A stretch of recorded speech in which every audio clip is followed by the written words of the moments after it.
रब पाक दुनिया में इंसान खां अलावा ॿियो पिण केतिरियूं मख़लूक़ूं ख़लक़ियूं आहिनि, जंहिंमें जिन, जीत, हैवान, पखी, पखण ऐं ॿियूं केतिरियूं मख़लूक़ूं शामिल आहिनि। पर उन्हनि मख़लूक़नि में पखी हिकु अहिड़ी मख़लूक़ आहे जेका दुनिया जो फितरी हुस्न जो मंज़र ऐं धरती जी सूंह आहे। रब पाक असांजी सुवारी सिंध खे बि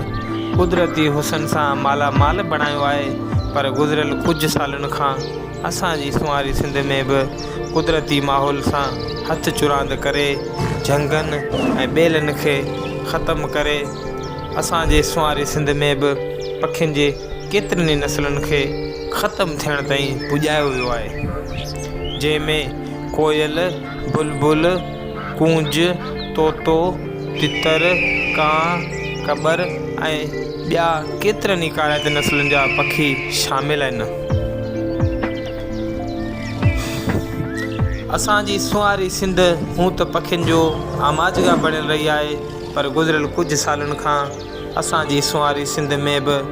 पखियुनि जे सुहिणे ऐं मिठी ॿोली ऐं लातीन खां ख़ाली थी पई आहे। छो त असां इंसान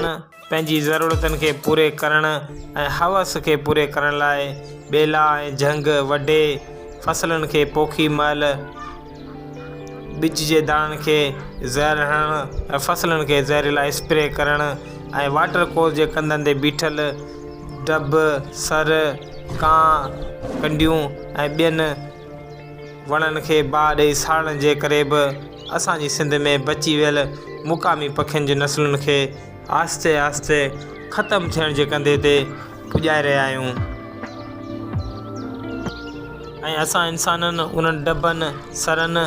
ऐं गाह खे साड़ण महिल कॾहिं बि न सोचियो आहे त उन्हनि डबनि, सरनि ऐं गाहनि में ई असांजे मासूम पखियुनि जा आखेरा ऐं बसेरा हूंदा आहिनि, जिते हू आना लाइ बचा फोड़ींदा आहिनि ऐं पंहिंजी नसल खे वाध ॾींदा आहिनि। ऐं असां इंसाननि खे इहो सोचणु घुरिजे त इन्हनि पखियुनि जे जीवन जो जापो असांजी तवजो जो मुहताज आहे। ऐं अचो त असां गॾिजी सभु सिंधवासी साल 2021 खे पंहिंजी सुहिणी सिंध माजना कयूं ऐं गॾिजी असां पंहिंजे रोडनि, रस्तनि, वाण, गसनि, स्कूलनि, कॉलेजनि, यूनिवर्सिटियुनि में वण ऐं ॿूटा पोखे असां पंहिंजी सुहिणी सिंध धरती खे सरसब ऐं शादाब बणायूं।